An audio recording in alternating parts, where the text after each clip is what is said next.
io costruisco questa scena, che questa invece è inventata, e una scena insomma di finto rapimento che viene organizzato dall'amica, e rimane quindi, Gorgò rimane quindi isolata, lontano dalla città per molto tempo, e alla fine appunto incontrerà Leonida casualmente.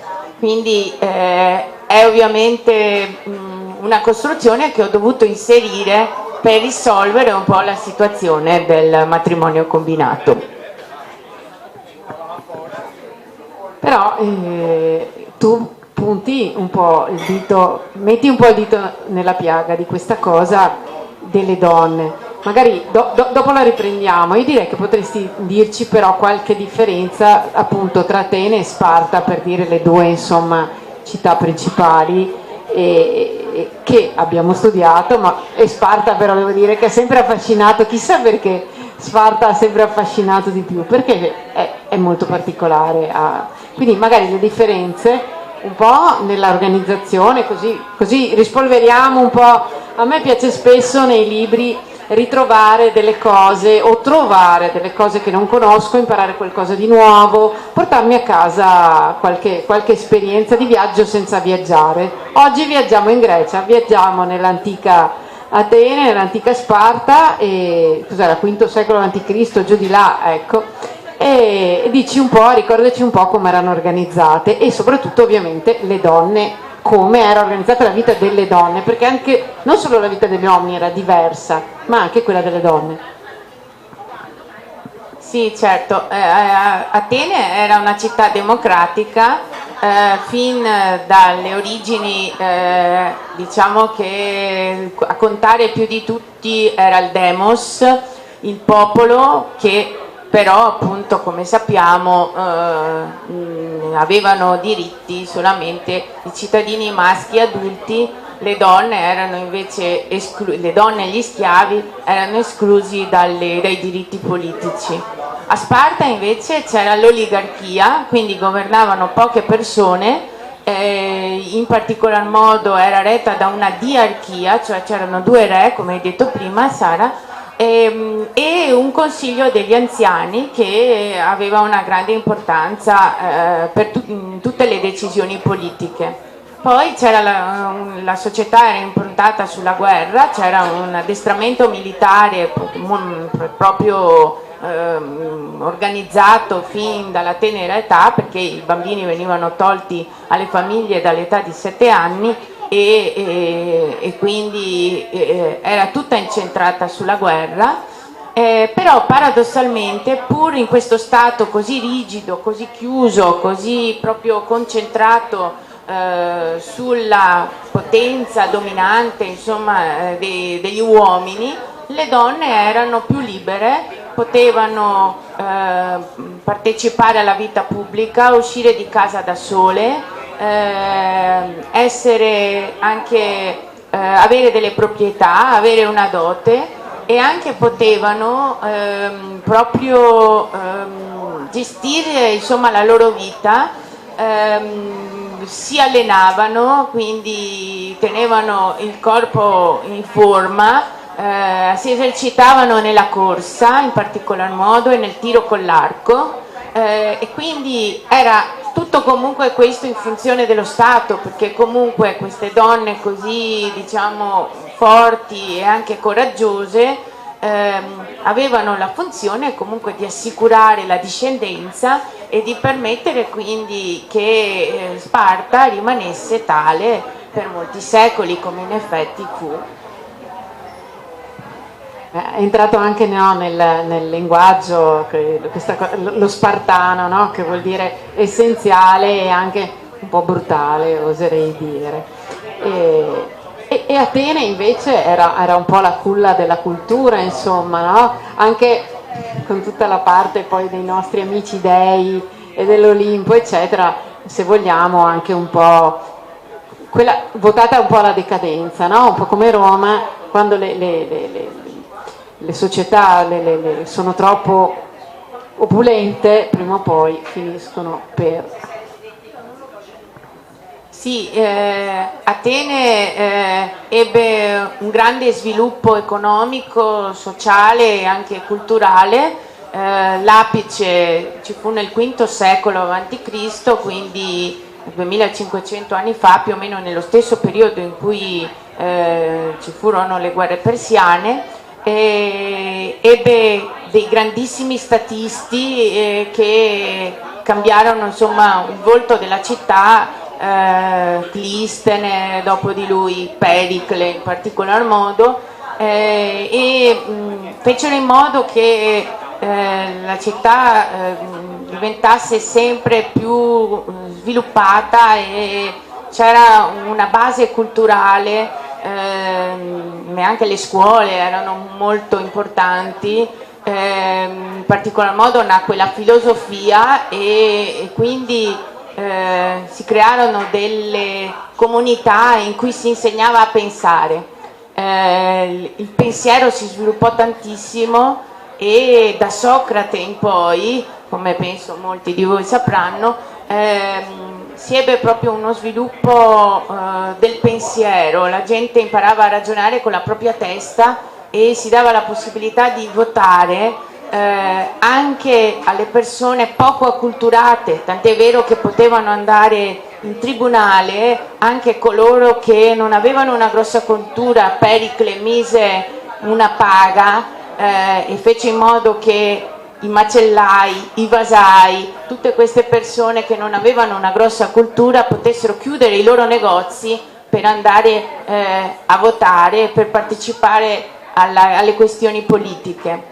Pensate che nella collina della Pnice, che si vede ancora oggi di fronte alla città di Atene, c'era una zona dove avveniva un'assemblea pubblica e potevano radunarsi più di 5.000 persone, c'era la democrazia diretta, non rappresentativa come la nostra, e tutti potevano parlare, avevano il diritto di parola.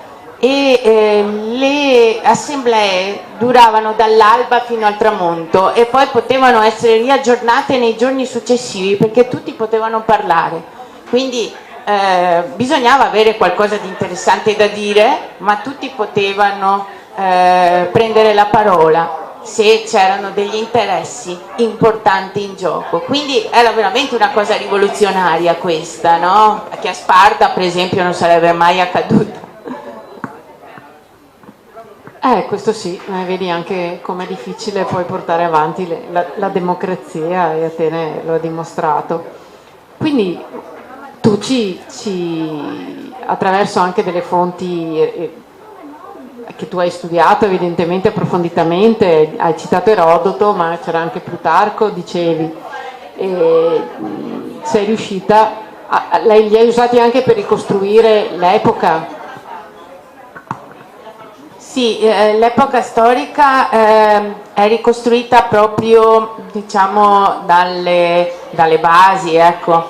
Però ho cercato di inserire anche, non so, ad esempio dei proverbi, degli usi magari poco conosciuti, oppure magari inserire le abitudini della gente, per esempio che cosa mangiavano, come si vestivano, quindi il tentativo è stato quello di un po' di uscire dagli schemi, di non proporre le solite cose che si trovano nei libri di storia, ma di cercare di dare anche qualcosa in più e anche raccontarlo in un modo leggero, in un modo che potesse in qualche modo, come dicevo all'inizio, coinvolgere il più possibile le persone. Forse questo è stato anche quello che un po' è piaciuto alla Santelli, perché comunque è una casa editrice che aveva la base in Calabria, quindi nella zona della Magna Grecia, e quindi forse la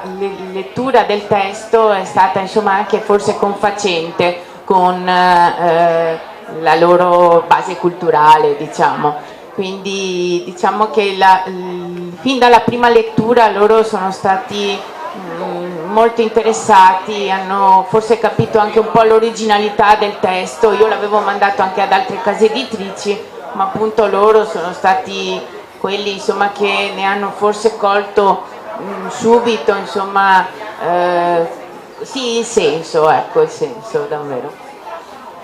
E parlando di questo senso, potresti dirci un po' il tuo pensiero su quanto può essere importante la cultura classica oggi che si tende, no? Hanno diviso liceo, io per esempio ho fatto il liceo scientifico e sono stata contentissima di aver studiato il latino, mi è dispiaciuto tantissimo non aver fatto greco, però alla mia epoca al liceo classico non c'era l'inglese, io poi ho studiato lingue, mi sono laureata in lingue, quindi avevo già preso un po' quella strada, però avrebbe avuto senso anche in un'ottica di lingue in realtà avere il greco. Quindi adesso invece no, al liceo scientifico ti danno la possibilità di fare col latino, senza latino, e magari c'è una tendenza alla svalutazione di questa cosa, sicuramente perché è una fatica, si fa molta fatica, però quante storie nella cultura, soprattutto greca, anche romana, ma resta direi proprio quella greca, era probabilmente, non vorrei dire superiore, però io la vivo come superiore sicuramente. Al giorno d'oggi quanto o che valore può avere? Sì, allora è una domanda difficile perché molto spesso la fanno tutti, soprattutto i genitori che devono iscrivere i ragazzini al primo anno, quindi è comunque una domanda, noi cerchiamo di spiegare, ma ovviamente finché uno non la conosce non è in grado di capirlo fino in fondo, e anche mentre la stai studiando ti chiedi sempre il perché, nel senso che forse lo capisci dopo, quando sei più grande, quando studi all'università, e allora ti rendi conto un po' ci siamo passati tutti, no? Quindi ti rendi conto di quello che hai fatto prima e ne prendi atto e riesci insomma a capirne l'importanza, ma magari molto spesso mentre lo stai facendo senti solo la fatica, perché ovviamente è uno studio impegnativo e quindi si sente molto la fatica, l'impegno, bisogna comunque far fatica. Al giorno d'oggi insomma nulla ci viene regalato, ed è importantissimo quindi far capire questo. Sono comunque sì, materie che danno molto sul piano sia del rigore logico ma anche così delle conoscenze proprio, quindi si parte da questa base linguistica e si capisce che poi tutte le parole italiane derivano dal greco. Il lessico per esempio della medicina è tutto diciamo derivante dalla lingua greca antica, lo stesso anche per buona parte del lessico romano, insomma. Ma al di là del lessico noi abbiamo soprattutto il bagaglio culturale che ci deriva dal mondo classico. Come dicevo prima, in Grecia è nata la democrazia, la filosofia, il teatro, no? Se pensiamo al teatro antico, la tragedia e la commedia sono nate in Grecia, quindi è un po' difficile spiegarlo così in 2 minuti, però ovviamente è un complesso insomma di valori, di idee che fa parte insomma di noi, che non tramonterà mai, perché comunque noi siamo figli di questa cultura che è la cultura occidentale, che è nata nell'Europa centrale, e quindi nessuno ce la toglierà mai via. C'è un passo nel libro in cui appunto il re Demarato, che è quello che è rimasto dopo la partenza di Leonida, che dice appunto a Gorgò: potranno distruggere le nostre case, distruggere i nostri templi, distruggere tutto quello che abbiamo faticosamente fondato, ma non potranno mai distruggere un'idea. Quindi i valori, gli ideali rimangono sempre, e quindi per loro erano tutto, insomma.